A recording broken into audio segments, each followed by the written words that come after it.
I learn my language, it changes the way I think. And so when I go to certain places, when I gather certain plants, I'm like, oh, like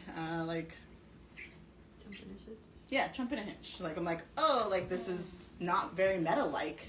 Like, this plant should be grown in meadow. This isn't very meadow-like. I guess we should restore it. Mm-hmm. And so I feel like our language gives us clues and the lens through which to view our home and our land. And then now, even like the further extension, like to our children and our future generations, where we're raising them with those mindsets already. So they're not having to relearn them like we are, because it's a lot of hard work.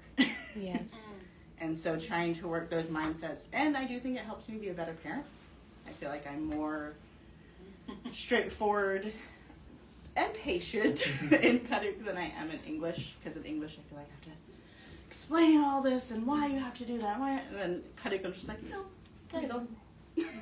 I'm calm, I'm patient. I feel like I'm a much better parent in Karuk than I am in English. Also, I noticed you're wearing a Karuk Women's Treks Won Wanach.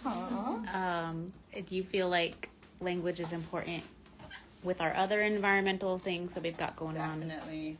Do you feel like if we're going to fully steward our land, is language a part of that? Yes, and I've noticed that a lot with like coworkers and peers, and their requests are they're asking for like that, like why is that place named this? What is this place's real name? What is this plant's real name? What is this animal's real name? And it's always has clues back to the meaning of it, or the reason behind it, or how it was used, or its life way, those sorts of things. And there's just so much information packed in our language that has either was lost, and then now people find it and they're like, oh, like science explained why this says this. I'm like, oh, well, obviously if we knew that in our language, we knew that was from time immemorial. You know, certain plants and certain things.